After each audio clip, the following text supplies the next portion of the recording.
Hello and welcome to Pro Baseball World Tour here on RGC Multimedia YouTube channel. This is Rick Crabb, and joining me as always my co-host Eric Marin back from his palatial estate in New York. Eric, how was your week and weekend in baseball, sir? Week was pretty good.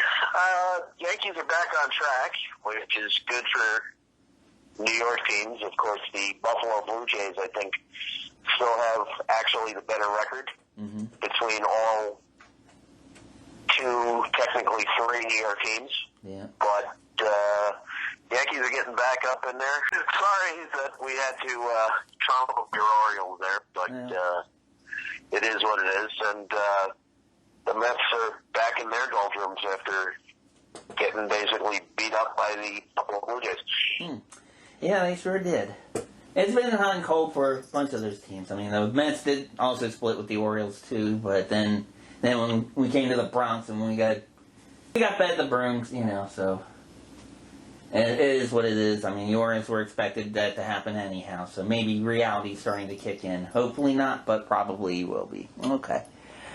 All right. Well, staying with the major leagues in North America, we did have one event this weekend. There was a no-hitter with the Cubs this week. Yeah, it did. It happened mid this afternoon.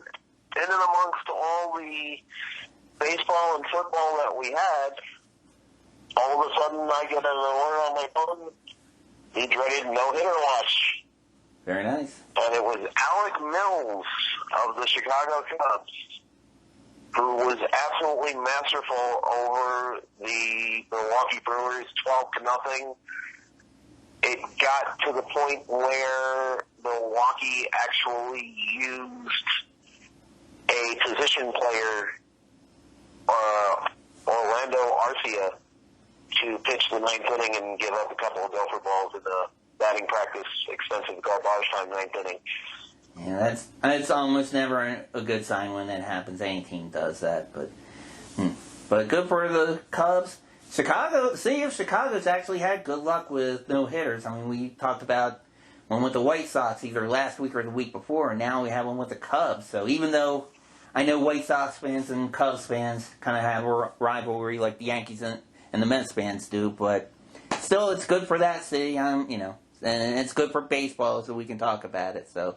And it's good to talk about good baseball news instead of Corona fish or Cardinals getting tested for positive, for the disease or whatever. So, Yeah, speaking of tests, there was a positive test with the Giants. I believe it was either Thursday or Friday, which caused cancellation of Friday and yesterday. Then it turns out, according to news reports, that the test actually came back a false positive. So that's where this whole thing, with all the different tests, I don't know if it's, like I said, a general test where they administer that particular thing to every major leaguer, minor leaguer, and so on.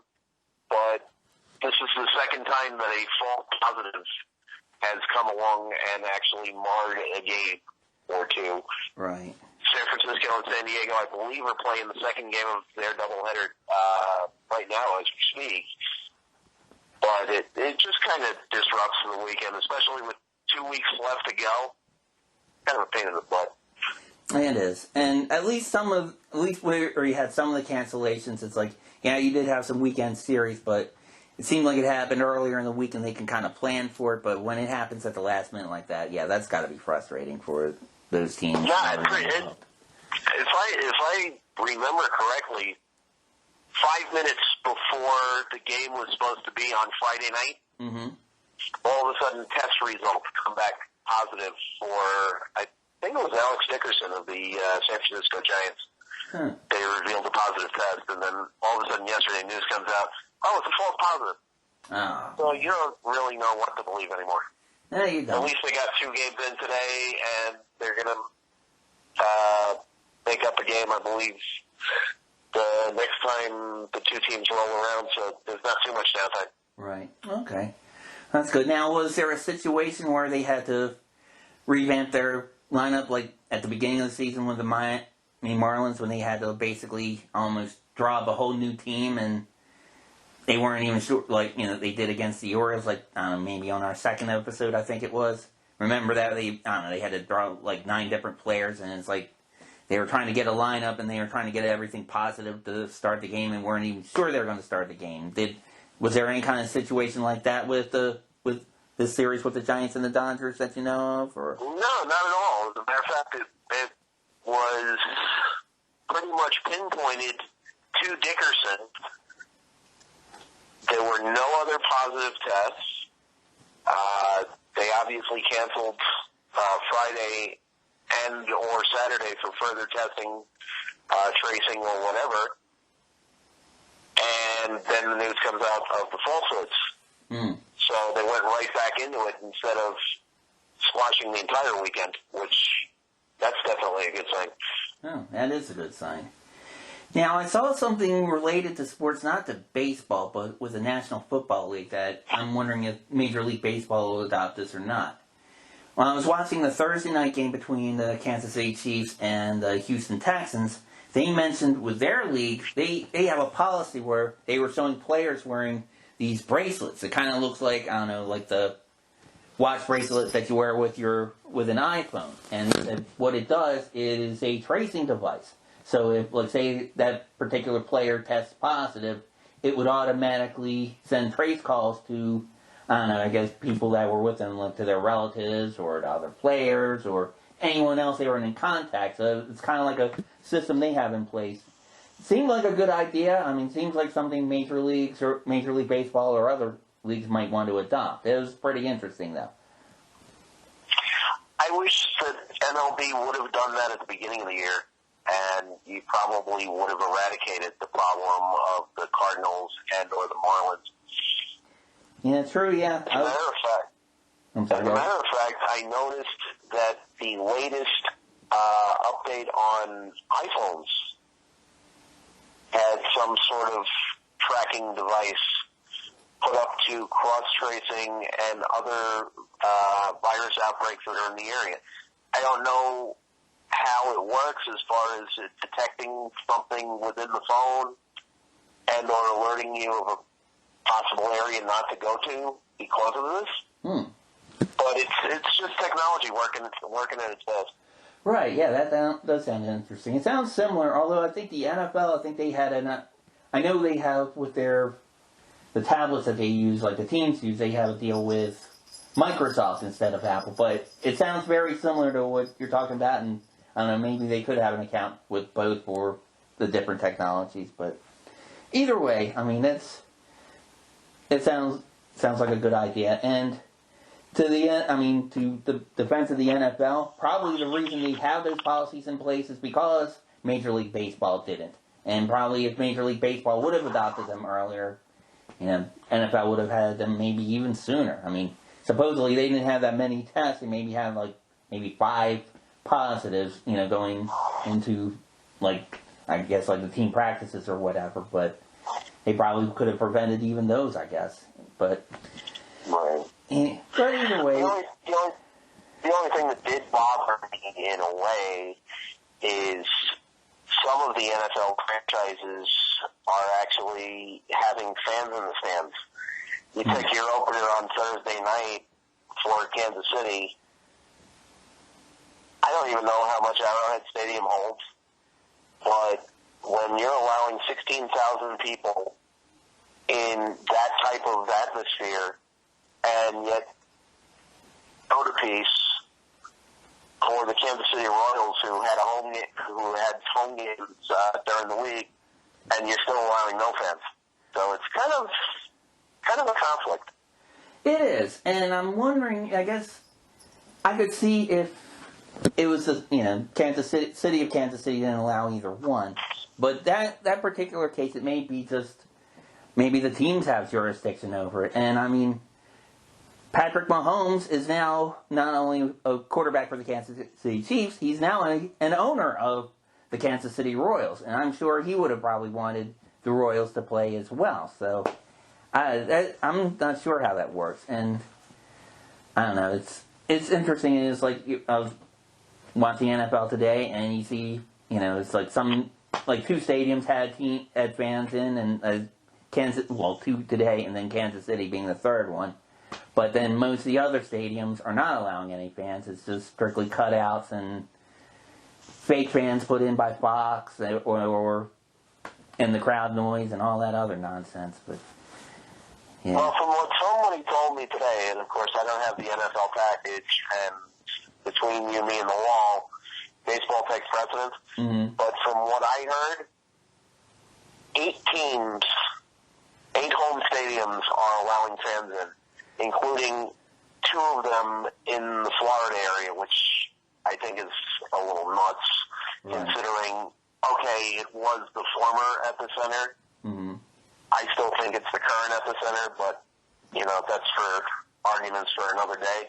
Right. But when you've got Jacksonville having fans and also Tampa, and I believe Miami is going to be letting in fans. Right. Especially with all the problems that Miami had and or has. It's a problem. Yeah, and this week, both Tampa Bay and Miami are on the road, but you'll probably see it in their home games in the next coming weeks. But yeah, outside of sports and inside of politics, there's some controversy going on with Florida and that, so don't want to go too far into that. But there seems like the southern states. You're seeing that with college football. Also, there are a lot of stadiums in the South that are allowing fans too, which. I know, personally, like I said in one episode, Eric, I think all professional sports should be the game show network. It should just, if the players feel like they're safe to play, let them play the games, do the protocols. They're on TV. They're still going to get paid, I just let them watch it. Just let everybody be safe. We can stay away for a year. I like going to ball games, but, I would prefer to live through this virus and see them live than to be in a hospital and watch them through a ventilator. So, no. So, let's get this taken care of. All right. Enough about the bad stuff. Let's get back into baseball the way that the show is meant to be. Amen to that. Amen. All happy, good stuff.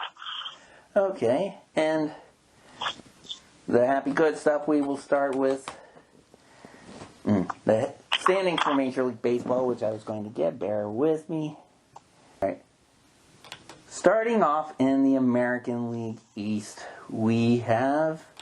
in the American League East, we have the Tampa Bay Rays at 30-17, the Toronto Buffalo Blue Jays at 26-20, your New York Yankees at 26-21, my Baltimore Orioles at 20-26, and the Boston Red Sox at 17-31.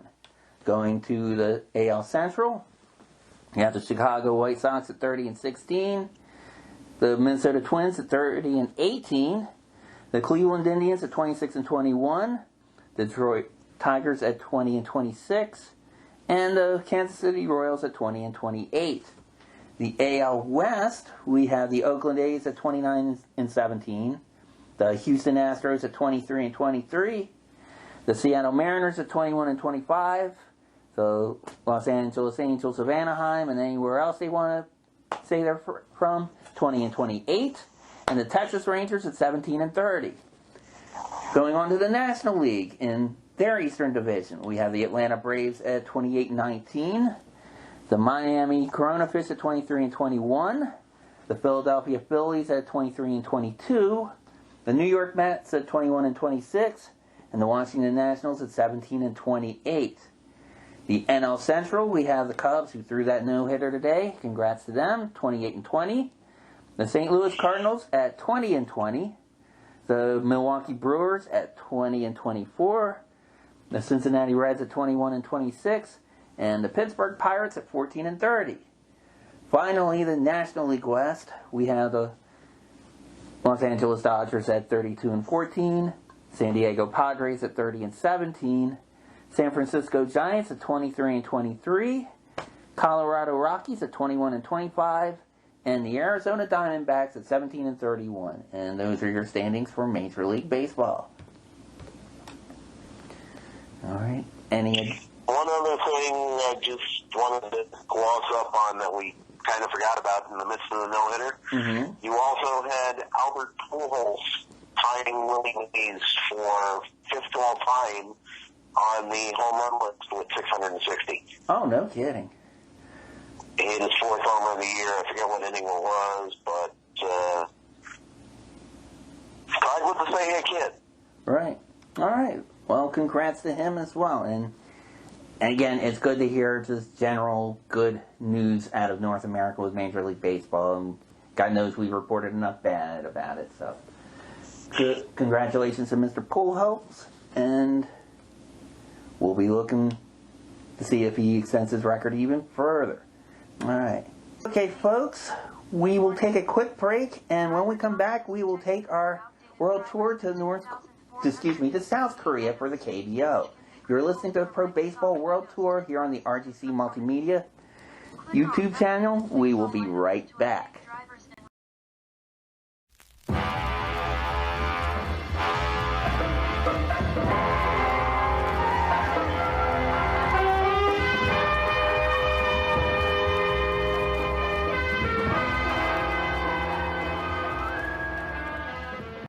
Alright folks, welcome back to the Pro Baseball World Tour here on RGC Multimedia YouTube channel.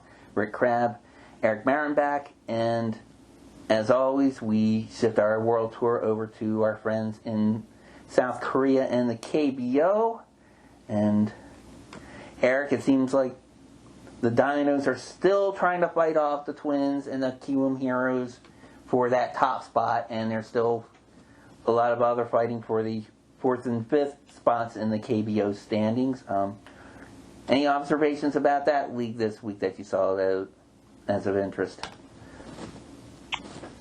NC's still trudging, and they're still trying to do the wire-to-wire thing. This week, though, I think there's going to be a lot of key matchups that could determine, or that could set apart at least the 2 to 5 spots. You're hoping that NC will, try to solidify the top spot a little bit. 2 to 5, right? It's going to be a nice little foot race. Yeah, and for them to do that, it seems like I saw a couple of games this week. It seems like, and all the KBO teams just about are guilty of this to some degree, but they really had to polish up their defense and their pitching because,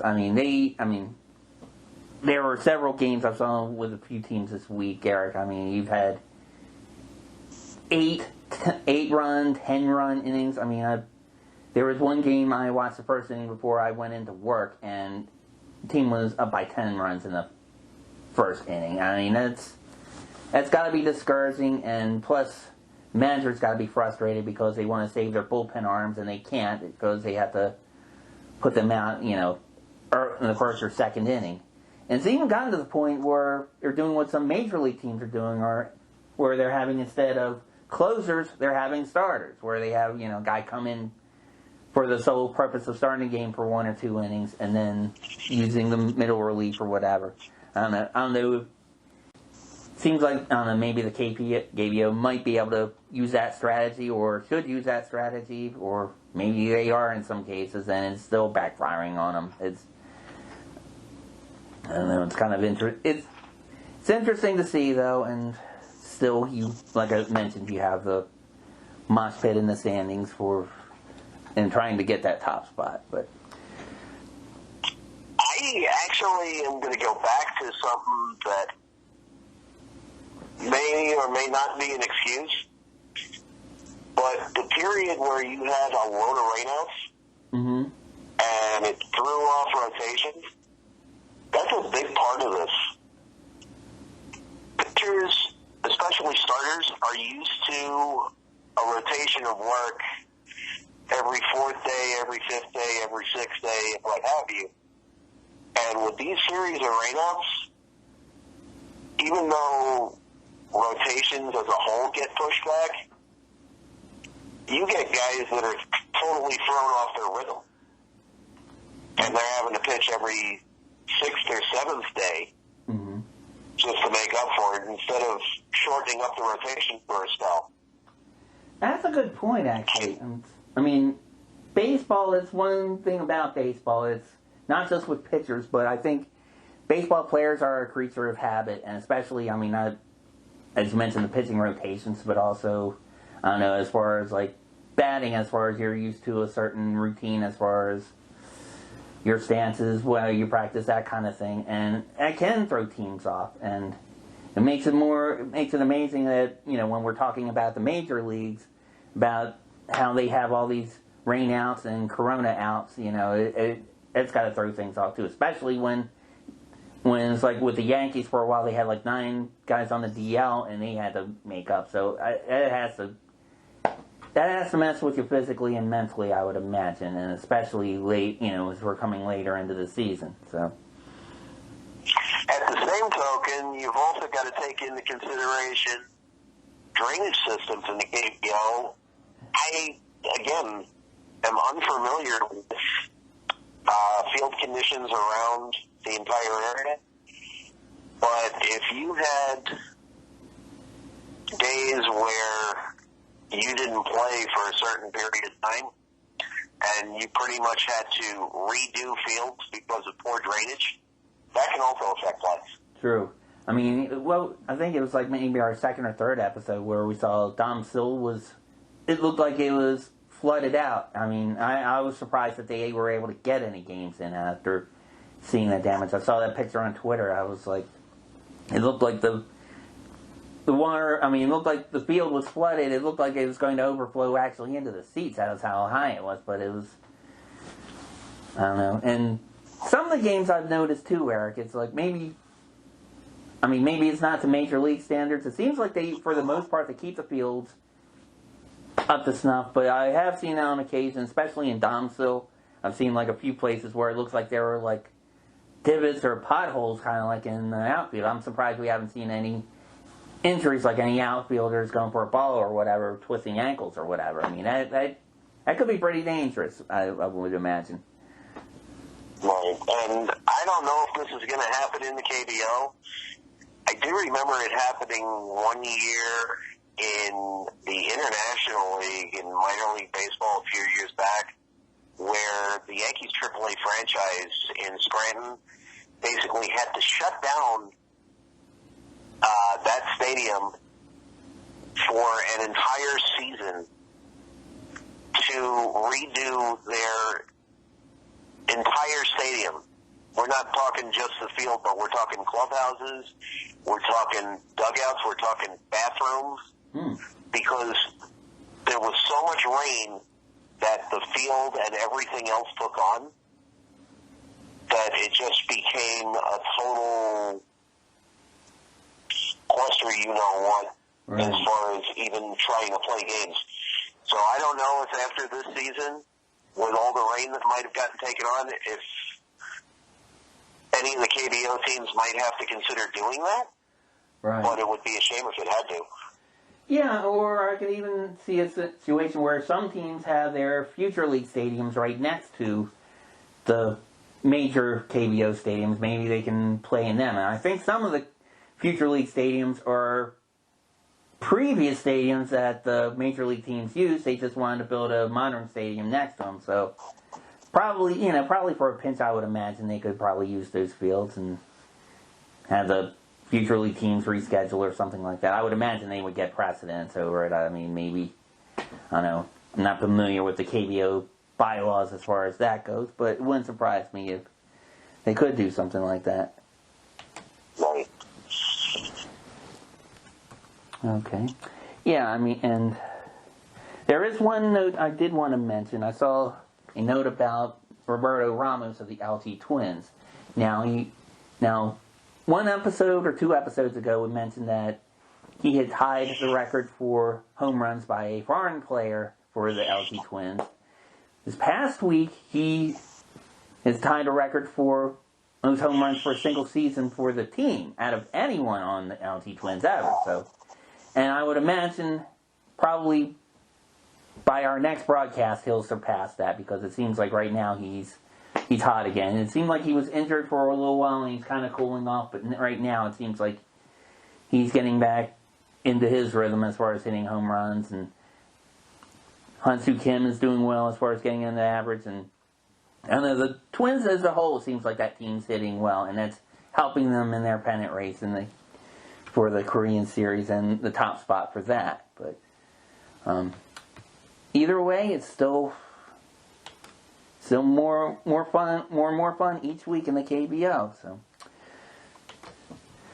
Like I said, this week's going to be big with the schedule the way it is. Right. And I know for a couple of games, you actually had to switch over to ESPN 3 on the computer in order to watch the American broadcast if you weren't doing the Twitch or any of the other things with VPNs. Right. So it made things a little difficult for maybe the average American to find it, but at least we can get our game in. Right, yeah, and from what I've been told, though, for some reason, for the ESPN 3 broadcast, do they have the ESPN announcers? Because I had heard they were just straight-up broadcast even with the Korean commentary, which, if you're going to do that, you might as well go over to Twitch anyway, you know, but I guess unless... No, as far as I knew, they just moved it over because other events were taking place, like the U.S. Open or you know, like college football and stuff like that. So the major broadcasters were unavailable. Right. Okay. Yeah. Therefore, they just moved it to the internet portion of the ESPN conglomerate. Right. I mean, I kind of understand.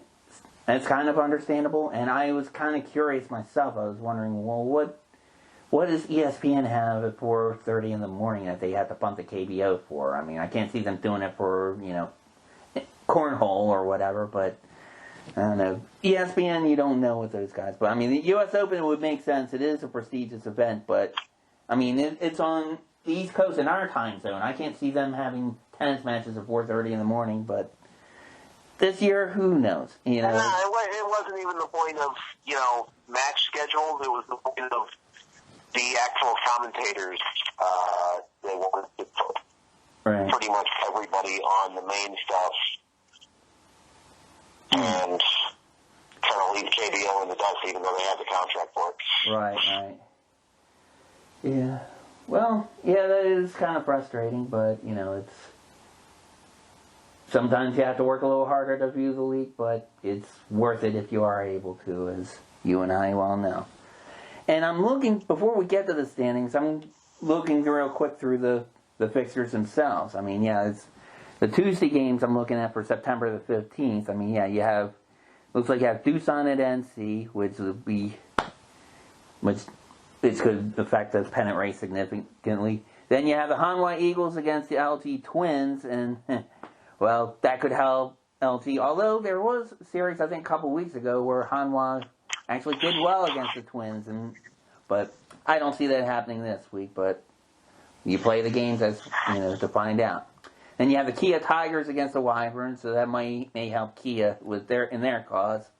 And you have Kiwoom against Lotte. Lotte, they were kind of hanging in there for a while, but Kiwoom has been red hot lately, so it could benefit the Kiwoom Heroes in that series. And then it looks like Tuesday we have the same teams meeting. And then let's see, 17. Okay, then on the 17th we have the Kiwoom at Hanwha, so that'll help Kiwoom's cause. Guys, poor Hanwha.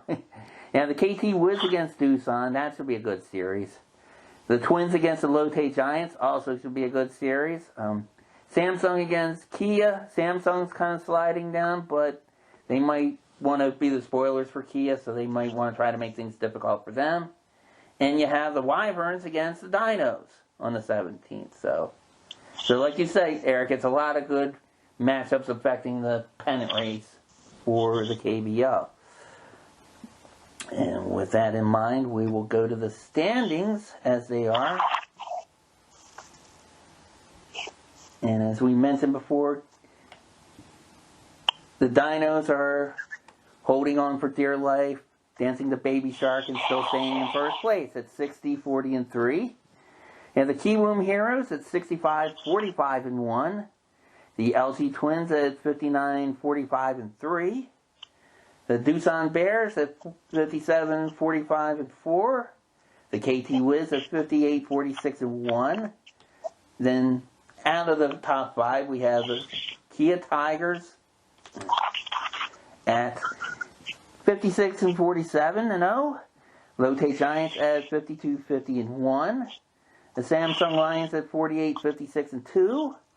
And you have the Wyverns at 36, 71 and 1, and the Hanwha Eagles at 29, 75 and 2. So those are your standings for the KBO. Still looks like Kia and Lotte are still trying to make things interesting and trying to catch up to Doosan and KT for the 4th and 5th spot, while the Twins and Kiwoom Heroes are playing the Dinos for the top spot. So we could see a whole new pecking order of things in a week or two. I'm kind of surprised it hasn't happened already, Eric, with the Dinos. I'm surprised they've kind of held on as long as they have. I expected Kiwoom to pass them and just run away with things, it looked like. But LG is starting to get a little hot, and Doosan and KT is still hanging in there as well. So it's still a lot of fun, and we should have a good postseason with this year's Korean Series playoffs, I guess. So good. Dinos are actually starting to remind me a little bit of the 1984 Detroit Tigers, where they went wire to wire.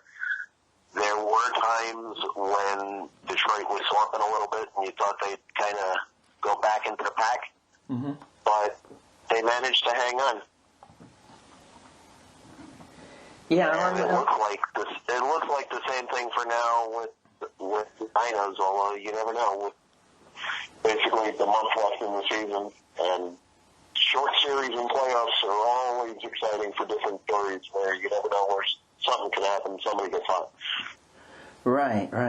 And within the KBO itself, I mean, we've been talking about the issues with the bullpen and fielding, and we always, and I know I've joked a few times on there that no lead is safe in the KBO, so I don't know, I think it just makes things a little more exciting, though. I mean, on one hand, you do want to see the highest level of baseball that you can as far as fielding, or what looks like fielding fundamentals that you don't see in other leagues, but like I said, it makes things more exciting for the fans, so it's good for them. I'm hoping for the day that, we're, again with COVID, we can get rid of everything and we can go over there and see some of these games, and the fans that are already there can go. And the few times we have seen fans in the KBO, I mean, it just makes everything so exciting. It really does add to the experience.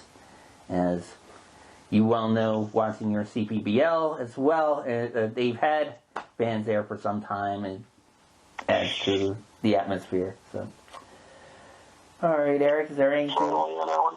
I'm sorry? Totally on that one. One last thing before we jump into my league. Did get a chance to see former KBO guy from the I'm drawing a blank now. From the Kiwoom Heroes, Taylor Motter, as he was actually with the New Jersey Wise Guys of that All-American Baseball Challenge, the makeshift independent league thing. Okay. I decided to go there just to kind of freak Motter out with a KBO Kiwoom photo, which he graciously signed for me. Awesome. As well as he kind of remembered me from his days with the Rays in MLB. And I more or less apologized for his season not working out as well. It could have been, with all the mitigating factors and stuff. And he just wanted to play some baseball. Yeah.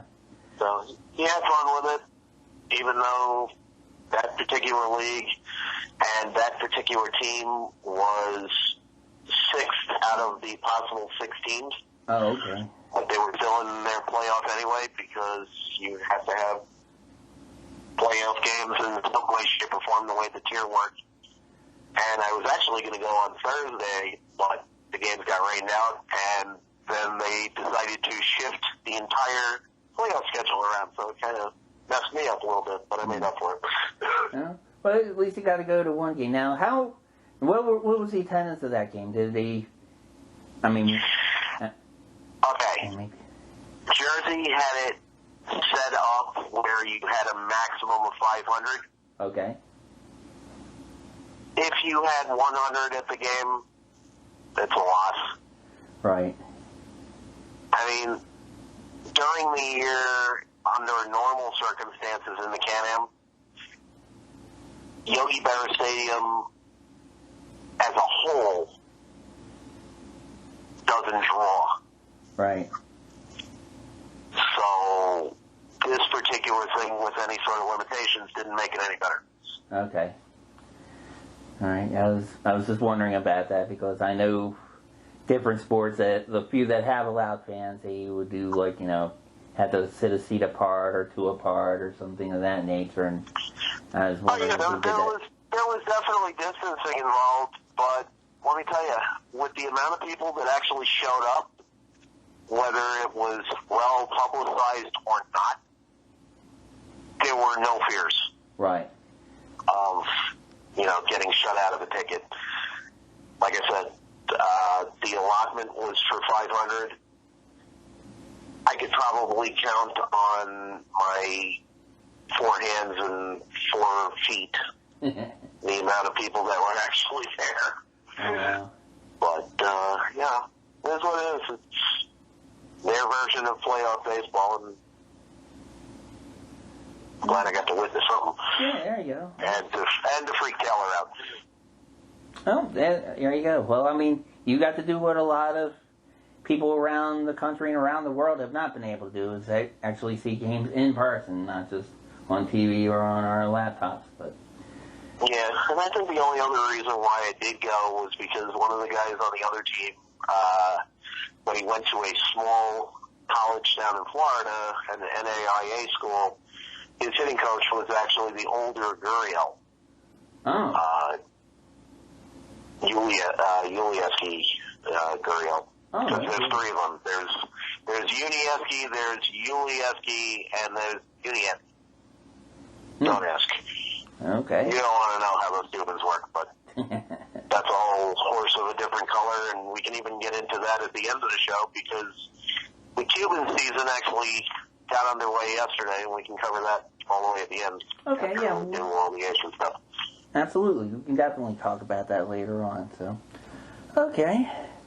All right. Well, that note, we'll take another break, and when we return, we'll move our world tour over to Taiwan, and Eric will expand our knowledge of the CPBL and tell us what happened with that particular league this week. You're listening to Pro Baseball World Tour on RGC Multimedia YouTube channel. We'll be right back.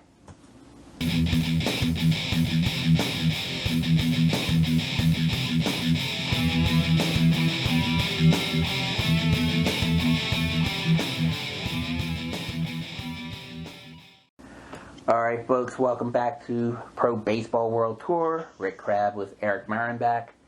And as promised, we move our world tour over to Taiwan, and Eric will give us the status of the CPBL and tell us what happened in that great league there, Eric. Couple of good walk-offs, and you actually had a suspended game yesterday.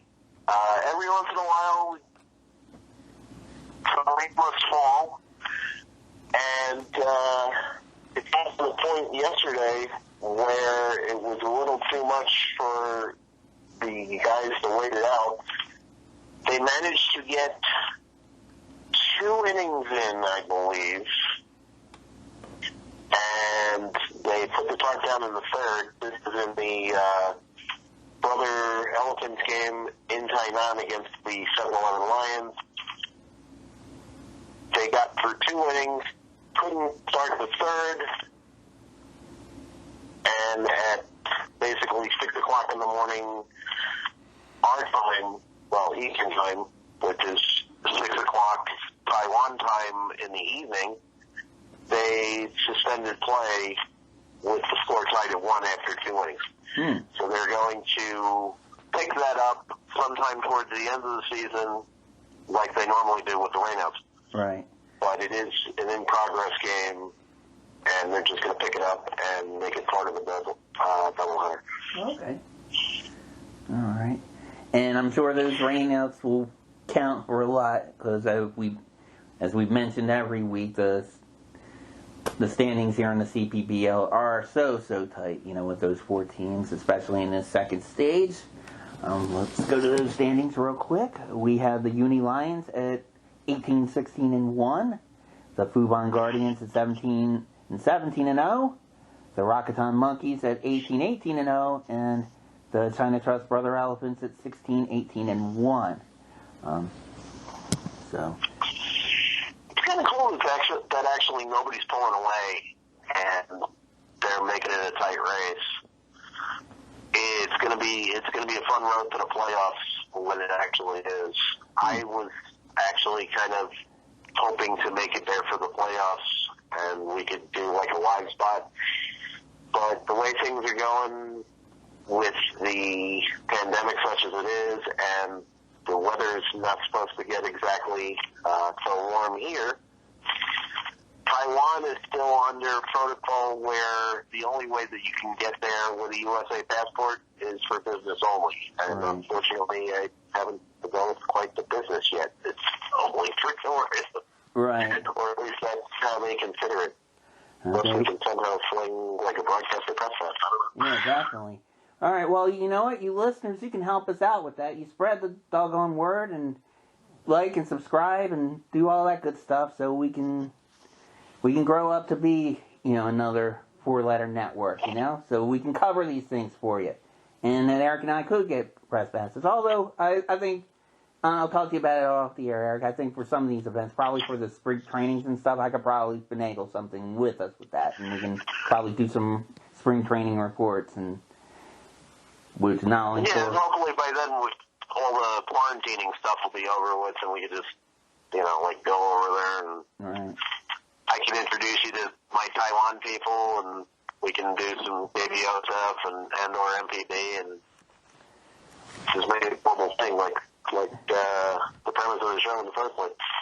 That would definitely be awesome. I would love that. I mean, especially, you definitely sold me on the Taiwan stuff with the CPBL. I mean, the fact that, you went over there and you were doing radio shows over there and everything else. I mean, gosh, I might not want to come back. All right, but I keep saying that. Yeah. If there were places big enough for all the crap that I have here, if I had the opportunity to move and, reroute myself, push comes to shove, I would probably do it. I mean, the leagues are not as big over there. You've only got 4 teams in the CPBL, and if you wanted to go to Japan and Korea, the flights aren't far. Right. But it's a whole new world, so it would be a little topsy-turvy, but yeah, it's just a whole new cultural experience, I guess. Yeah. Well, maybe, I don't know, maybe you can open like the, Taiwan International Bobblehead Museum or something, and you could probably get some tourism dollars off of that, and I don't know, maybe you can work with, maybe build one like near like one of the stadium, in one of the teams or something, I don't know. Maybe the Rakuten Monkeys might like open up a wing in their stadium or something, I don't know, but But all seriousness, folks, definitely looking forward to some baseball next year, and hopefully we can travel to these places and cover some more of it for you. Okay. All right. Okay, Eric, do you have any more observations about the league before we take our final break and go to Japan and to Cuba? No, it's your normal tight schedule with no games on Monday and starting back up on Tuesday with the, let me just see off the top of my head here, it's the Monkeys against the Lions in Tainan on Tuesday. So okay, let's see what this week brings. Okay, sounds good. Alright, okay folks, we're going to take our final break. And when we do, we will travel to Japan, and we will also discuss briefly the opening of the professional baseball season in Cuba. You're listening to Pro Baseball World Tour here on RGC Multimedia YouTube channel. We'll be right back.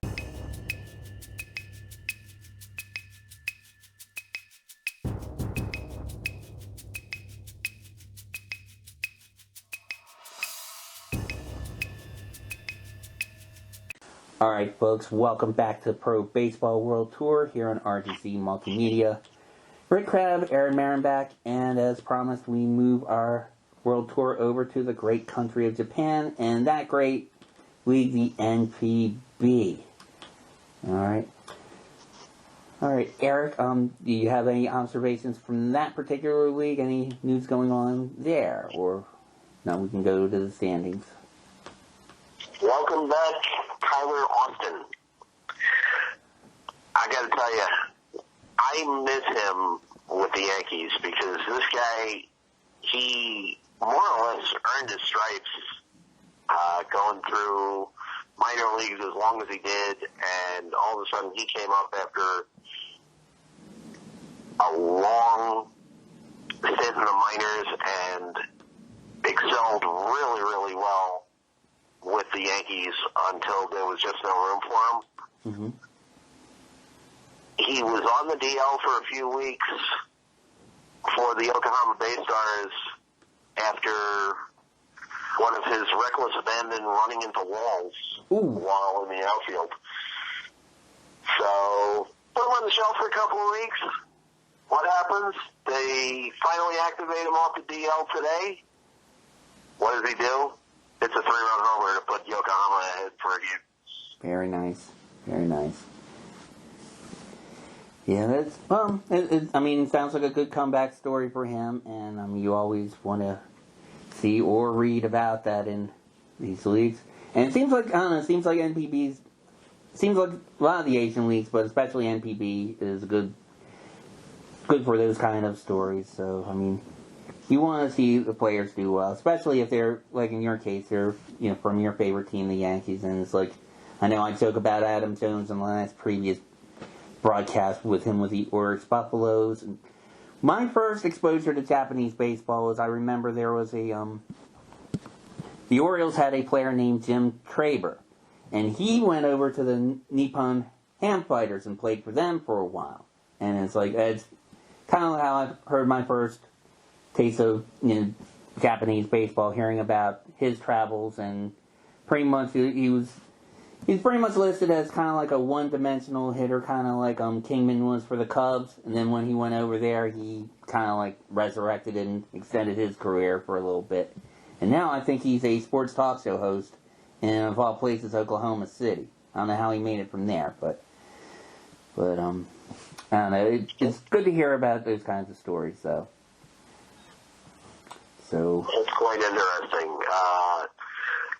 Traber, I think, didn't he hit like a 500-foot homer for Baltimore one year? It wouldn't surprise me. He had some shots. He was feast or famine, though. He seemed like he would either strike out or he would absolutely beat the stitches off of the ball. So, seemed like it was one extreme or the other. I don't remember him being that much of like an hitting for average per se. He was pretty much, when he had power, when he can connect, he really connected. And when he didn't connect, there were a lot of times he did not connect. So I don't know, but I think he had I don't know if he got the nickname before he came to the Orioles or when he went to Japan, but he was named the Big Bopper or something of that nature over there. But yeah, so feast or famine, there's so many of those around. Remember Adam Dunn with the Cincinnati Reds for years? It was either a homer or a strikeout. Right, We all knew what was coming.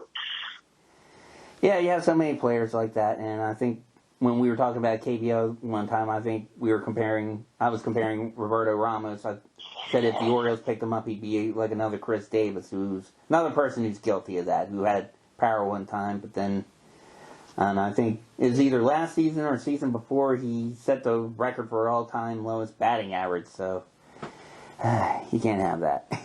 but you know. Okay, well, let's proceed to the standings of the NPB. We will start with the Central Division, with the Yomiuri Giants in first place at 45-22-4. The Hanshin Tigers at 36-32-4.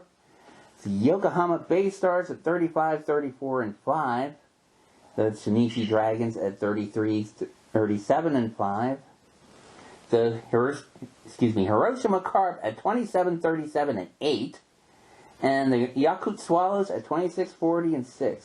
I didn't realize there were that many ties here in the NPB, and it looks like, especially within the Central Division.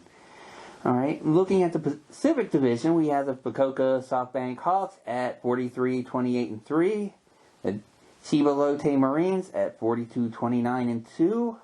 The Rakuten Golden Eagles at 36-34-3. The Nippon Ham Fighters 33-37-3. The Saibu Lions at 33-37-1. And finally, the Birds Buffaloes at 23-45-4. So those are your standings for the NPB in Japan. All right, Eric, do you have any further comments about that league before we discuss the Cuban League? Just one thing, I wonder if the experience that Adam Jones had over there, or is having over there, is going to prompt him to try and make it back into the States. And if so, who would he go to? I don't know if Baltimore would take him back, being that they're trying to stay in a rebuild, or I don't know where he'd go. Yeah, I don't know. I've heard some recent interviews with him. I mean, it seems like he's adjusting well. I mean, he has his family and his daughter over there, so I don't know. Maybe they might enjoy it. Who knows? I'm sure he doesn't enjoy being in last place in the Pacific Division, but it wouldn't be the first time he played for a team with that. But you never know. He might come back. Maybe you might see him do like what Ricky Henderson did and play like in the independent leagues for like another 10 years or so. Who knows? Or what we discussed about Manny Hernandez going to Australia, or something like that. And we might even see him in the KBO. Who knows? Or maybe another Japanese squad may enlist his services. So we shall see. We shall see. Absolutely. All right, folks, as we mentioned a couple times in this program, another country began their professional league. It looks like it's the nation of Cuba. So, Eric, I'm not really familiar with I know that they have like a national team that they take great pride in. I know the Orioles actually did a exhibition series with them, and they've had a lot of problems with their players when they would go on international tours. As soon as they would leave the confines of Cuba, they would actually defect to other countries, though. I mean, I don't know. What's your familiarity with this? It's actually happened a couple of times. In fact, it's the Can-Am League that has done more or less of a barnstorming tour with a quote-unquote Cuban national team, where they'll just take a bunch of guys from all the different organizations and put them together. And try to form a franchise a little bit. They'll play all 6 teams in the Can-Am. They'll first go to the Canadian portion and play the Quebec teams, and then come down to play the New Jersey and New York teams, usually for 3-game series each time. And it's actually a pretty good time. I mean, most of the guys I've known for a few years. The Mesa boys have been there at one time or another. The Guriels were there for one time or another. Cespedes' younger brother was there at one point. And actually the good thing about it, since I've known them for a while, when they do make the road trips down, they will bring some of their jerseys from Cuba, whether it's from a tournament or their own national team or the teams that they play for in the Cuban national series during the season, and they'll sell them to the fans. Oh, nice. You know, kind of like an under the table thing where you bring cash and but more or less, and I'm sure you're familiar with the Cuban situation over there where money's kind of tight and they're fighting for their lives over there because of the government as corrupt as it is. So any money that they can make from the sale of jerseys, it all goes in their pocket, and the governments don't know about it. Right. So I've picked up a couple of jerseys here and there. I got one from the WBC from 2017. I've got one from the Premier 12 from 2015. I've actually got a couple of team jerseys. Victor Mesa had sent me one. Had given me one for like $125. Nice. Yeah, they're game-worn jerseys. It's the shirts off their backs, and it's a nice thing to do. Oh, yeah, definitely. Especially like with the World Baseball Classics, guys. I mean, It seemed like they would be... You would think that something commemorative like that would go for a small fortune. Mm-hmm. But to these people, if you give them $100, they'll kiss your feet. Right. That's how poor the country is over there. Mm-hmm. Right, yeah, the economy's a lot different over there, and I don't know, it seemed like in recent years when they were starting to open things up, it was like, I worked with someone who actually came from Cuba, and I think he still had parents over there, and he was like telling me how they were still basically recycling cars. It would be like 57 Chevys, but they would recycle them with parts from, I don't know, like, since they were affiliated with the Soviet Union, a lot of Russian cars, and they would take like parts from them, and it'd be like a hybrid of like a 57 Chevy and whatever Russian cars that they salvaged the parts from, I guess. But I don't know. It's interesting. I mean, even before before Castro took over that country, I worked for another radio station. I interviewed a lady from the. I think the initials were slightly different from the league in a league of their own, but she basically played in the league that movie was based on. And she had told me where they went for spring training, they actually played in Cuba. And in those times, that was when the Brooklyn Dodgers had Jackie Robinson. They also played in Cuba because of segregation, that sort of thing. A lot of the Florida towns would not allow the Dodgers or any other black ball players to play down there, so the Dodgers would have their home games in Cuba, and this lady from the Women's League said that their teams actually outdrew the Dodgers down there, which kind of surprised me, but I mean, it was for different times. Those were like in the 50s when we were still allied with Cuba, and before Castro took over and allied himself with the former Soviet Union, so times have changed, politics changed things, but I don't know. And again, I don't think that they're allowing fans down there. It just started yesterday, and I did not notice with the games that were on YouTube the loud noise from any sort of cheering chants or whatever.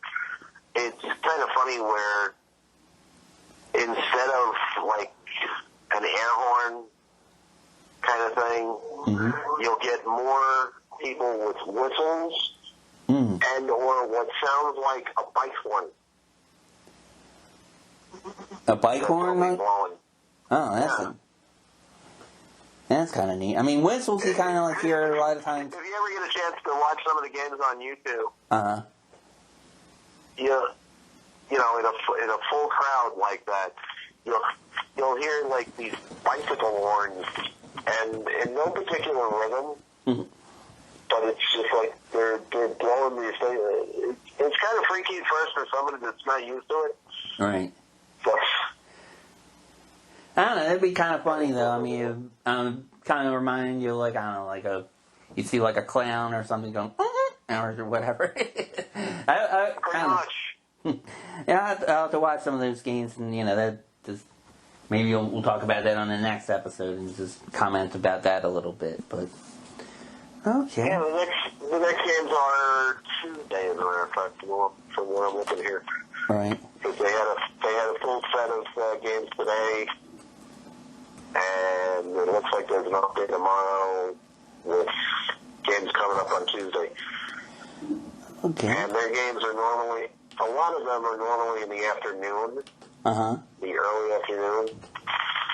There are some games at night. Now, granted, I believe the time difference now is even, but when we go back, they don't. Okay. They'll wind up being an hour ahead of us. All right. Well, that's still not too bad as far as. So it's a cool thing. Yeah. And you never know. I mean, even though the rules have changed back to where players now have to defect in order to come over to the States, instead of the agreement that was in place a few years back that was rolled over where MLB and the Cuba leagues had an agreement where free agents don't have to defect. Right. And they can go back and forth when they please. So you never know who might actually pop out of this. The last guy is, that has come out of the Cuban leagues to really excel this year and is one of the top contenders in the Rookie of the Year balloting is Luis Robert of the White Sox. Okay. Oh, yeah, that's right. So you have your guys like your Yohan Moncadas of the White Sox and a couple of pitchers here and there. It's not as much as it used to be, like from the Cespedeses of the world, because the quality of play and or the style has kind of gone downhill from the Cuban leagues. In fact, anybody from the Cuban leagues that do have any sort of work permits, they're all going over to Japan to play in MPB. There's a couple of guys, Alfredo de Spain, Ariel Martinez, that are all on MPB teams. The Saltine Hawks have, I think, 2 or 3 of them. No kidding. So, Cuba's not as well known as it used to be as far as baseball play over there. It has gone downhill, but for the most part, because of the rules of defection versus the work permits that go on in Asia, more players are more apt to go over to Asia to keep playing, and they don't have to lose their Cuban citizenship or whatever. Interesting. Especially since you figure the other side of that island, the Dominican Republic, gets a lot more attention internationally, especially from this country. But that might be why, because of just the relations with Cuba, that they can travel to Japan and other countries, but not here. So, and that's interesting as well. So, all right. Well, while we're here, I actually came across the standings for the league, which is called, if I'm not mistaken and correct, looks like it's called the Serie Nacional, and looks like they had. That's what they basically call it, and it's the 60th year, and they split it up into 2 halves. Okay, so they do 2 halves like CPBL. Okay. Yeah. Yeah. So the first half, I believe, goes up until December, and then they take off for about a month, because you've also got to throw in there some international tournaments and possible entries into the Caribbean World Series in winter ball. Oh, okay. So that's why they take the month off. Gotcha. And then they resume back in I believe it's March or April with the second half. They do have friendly tournaments in between there before they resume to kind of get ramped up again. Right. So that's how the Cubans work. Okay. All right. Well, right now, it looks like we're in the first stage and we just started. We'll go to the standings. Like I said, it's 16 teams, it looks like. We start off with Industrial Knowledge at 2-0. We have Camagüey at 2-0. Santiago de Cuba at 2-0. Cienfuegos at 1-1. Granma at 1-1. Ciego de Avila at 1-1. I'm sorry if I'm mispronouncing the heck out of these names, folks. We have Holguin at 1-1. Mayabec at 1-1. Las Tunas at 1-1. Pinar del Rio at 1-1. Villa Clara at 1-1. Artemisa at 1-1. Sancti Spiritus at 1-1. Isla Juventud at 0-2. Montanazas at 0-2. And finally, I had to scroll down, Guantanamo at 0-2. So, those are your early standings in the Serie Nacional at Cuba. So, folks, write it to us in the comments if you want us to follow that league more closely. We would be glad to do that. Eric, you said the games are on YouTube. Do you know of any specific channels or anything like that, or is it just you guys? There's actually a bunch of them. The channel called Game Time Sports, which was also focused for the most part on some of the series in Taiwan, like the Premier 12 and that. Mm-hmm. They're doing a game. As a matter of fact, every channel that I mentioned, they're all doing basically the same game, and it comes off of one Cuban network called Tele Rebelde. Okay. So they're all feeding off of that one thing. Occasionally, there'll be 2 games a day, but for the most part, even though there's 7 or 8 games going on in one day, the Tele Rebelde network will only actually broadcast one of them. Okay, so they have like a national game of the week or something like that, or game of the day for that game matter. of the day, yeah. Okay. Much like I guess the ESPN does with the KBO, so it's like their game of the day. Pretty much, yeah. All right, gotcha. Okay, very good. All right, well, all about more countries with baseball, more to talk about, so definitely down for that. All right, so on that note, I think we're going to wrap things up for this particular week of Pro Baseball World Tour. Eric, do you have any additional comments before we head off and let the NC Dino cheerleaders take us out to Baby Shark? Or? Well, I think I mentioned last week about the Franklin Square Hitmen. Uh-huh. Next weekend is actually their home opener, or their opener of their fall season for the 12 and under type tournaments, or however they work their junior high, high school, whatever it is. As far as I know, the coach of the team, Frankie Carbone, he's getting actual jerseys made up for me and my 2 partners in crime. I actually requested number 40 after my Taiwan/Yankee favorite, Chen Ming Wong. Okay. I forget what my other 2 people, the number they requested, but hopefully we get those shirts in time so that we can actually represent in flying colors. Other than that, we can have the Dinos take us home and look forward to another week. Sounds good. All right, and folks, I'll add one more thing too. If there are any of you listening who are also playing in some type of travel ball, you have your sons or daughters playing or whatever, and you want us to give them a shout out, leave info in the comments, write to us, and we'll do that as well. Okay, all right, folks. Thank you for listening and joining us, and we'll talk to you next week.